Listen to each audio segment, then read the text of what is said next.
Bien, Je merci, passe la merci. parole Oui, voilà, on a déjà perdu les élèves. Ils sont tous. Voilà, je signale, je ne sais plus si on l'avait dit qu'on avait des élèves de BTS de Marmande et des élèves de la maison familiale rurale de Sainte-Bazeille. C'était important aussi et bravo de les avoir invités parce que c'est important. Vous avez bien, on a bien dit, la culture du risque, c'est pour toutes les générations et bien évidemment, c'est quelque chose qui se perpétue tout le temps. Tout à l'heure, toute la discussion sur l'électricité m'a fait sourire parce que j'étais au printemps, suite à l'exercice qui a eu lieu au mois de février, j'étais au printemps dernier à Monheure, un dimanche où le maire avait souhaité faire une réunion avec l'ensemble de la population. Quasiment toute la population de la commune était là et on s'est engueulé pendant 2 heures sur l'électricité. Donc, je vois que les sujets sont toujours les mêmes. Alors, oui, c'est Enedis qui coupe l'électricité. Oui, elle le fait de manière coordonnée parce que, Sabine l'a dit tout à l'heure, ça se fait en centre opérationnel départemental sous l'autorité du préfet. Donc on essaye de faire en sorte qu'il ne la coupe pas trop vite. Et on essaye quand ils sont obligés de le faire parce que le souci d'Enedis, c'est de protéger son réseau. Et ce réseau, quelquefois, effectivement, il nécessite des protections particulières.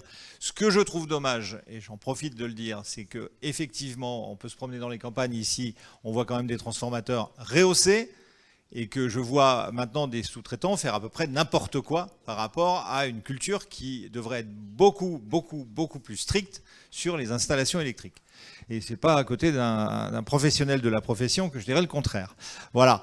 Je crois que cette journée pour moi a été un moment extrêmement intéressant. J'ai malheureusement pas pu écouter tout ce matin, mais les débats ont été extrêmement riches cet après-midi et très intéressants. Donc je voudrais vraiment remercier l'ensemble des participants. Je voulais aussi remercier tous les partenaires, Val-de-Garonne Agglomération, le conseil départemental, qui se sont mobilisés pour que cette journée ait lieu, remercier tous les intervenants, qu'ils soient du service de prévision des crues, de l'ADREAL, de la DDT, du site PC de la préfecture, de la DGSCGC, c'était important. Et puis surtout remercier Monsieur le maire. Alors on avait une petite surprise pour Monsieur le maire pour terminer cette journée. C'est que effectivement, suite alors, je vais commencer par le commencement. Monsieur le maire, il est maire depuis 2008. Donc c'est un très long bail qui a été le vôtre, monsieur le maire, sur la commune de Couture. Alors pour des raisons que j'ignore, je sais pas, vous avez commencé à me dire qu'encore vous avez encore le temps de changer d'avis, mais que c'était probablement votre dernier mandat. Et puis, alors il ne m'appartient pas de voir quelle va être votre suite, mais en tout cas, nous, on souhaitait, en tout cas à la préfecture, autour de monsieur le préfet, honorer tout le travail que vous avez réalisé sur le territoire de votre commune et même au-delà, sur la sécurité, la connaissance du risque et le fait de vivre dans une zone à risque, parce que ça reste une zone à risque, mais d'y vivre bien et de transformer une difficulté en une force. Et je crois que c'est une force particulière à Couture. Et vous l'avez démontré parce que vous savez vous battre, vous savez montrer les risques à Foutte-Garonne, vous savez effectivement accueillir au Festival du journalisme, vous savez protéger votre patrimoine à l'église. Et tout ce travail-là nous a engagés à proposer auprès du ministre de l'Intérieur votre distinction au titre de la médaille de la sécurité intérieure. Distinction que vous avez obtenue au titre de la promotion de juillet dernier et que je vais avoir le plaisir de vous remettre maintenant. Je l'ai dans la poche.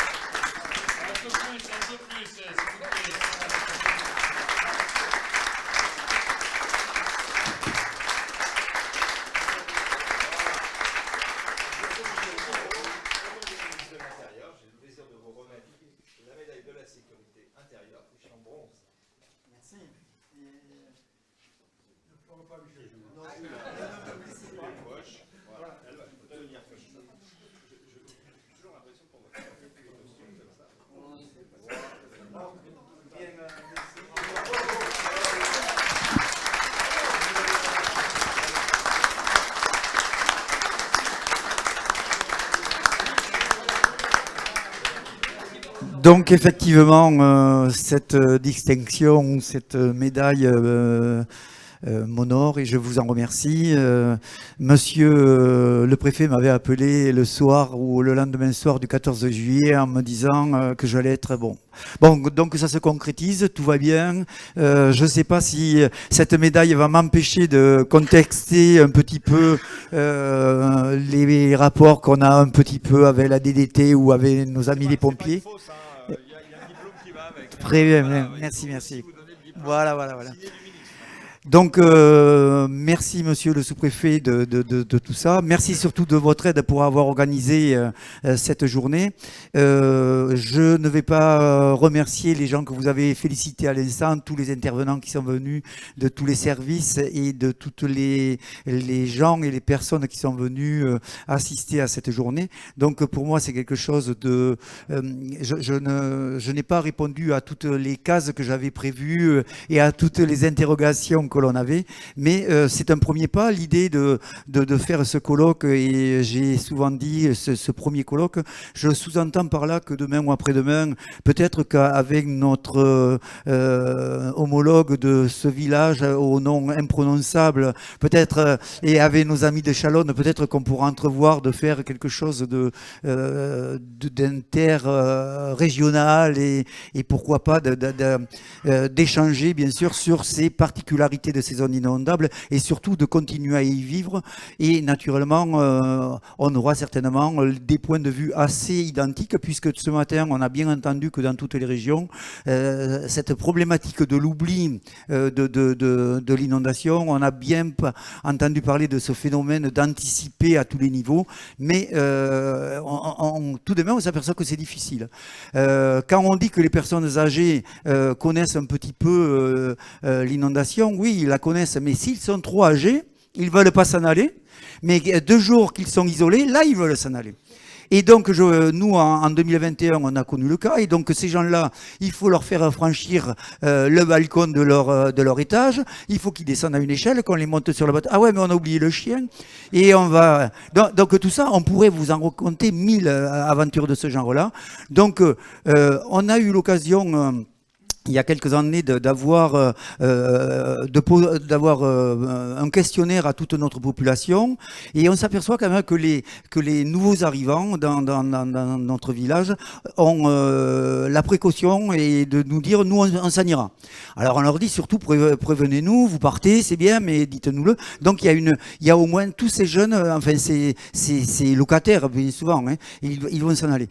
Mais après il reste quand même beaucoup de travail à faire. Et j'ai posé un petit peu la question ce matin quand on parle de quels seront les moyens, monsieur le sous-préfet et monsieur mon colonel, de voir quels sont les moyens qu'on aura à notre disposition, parce que je sais qu'on est un village isolé, qu'on est loin de tout, et je sais que les grandes villes seront demandeuses de moyens et de matériel, et je suis inquiet. C'est pour ça que dans ce petit village, au travers de toutes ces inondations que nous connaissons régulièrement, on a réussi à se doter de matériel, et à notre petite manière, on essaye de s'organiser.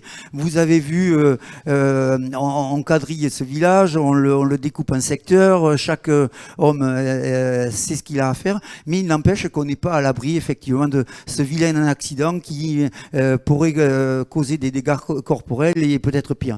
Donc je pense que cette journée en appelle d'autres. J'espère que vous nous soutiendrez. Monsieur notre référent inondation, monsieur Brizard, je sais qu'avec vous, on a des discussions assez franches. Ça nous permet d'avancer, de ne pas perdre du temps. Le colonel l'a répété tout à l'heure, on a eu quelques petites... mais bon, tout est compliqué. Et pour en revenir à 2009, c'était quand même compliqué parce qu'en plus, il y avait des coupures d'électricité. Et donc, ça a été une autre problématique. Non, là, c'était la tempête qui avait coupé les fils et les réseaux qui étaient par terre. Donc, on a beaucoup d'échanges encore à faire. On a beaucoup de progrès, mais je crois surtout au partage et à ces journées, à ces premiers colloques. Je voudrais que Isabelle Chaffanjon vienne là un instant, parce que sans elle, cette journée n'aurait pas pu être faite au travers de toutes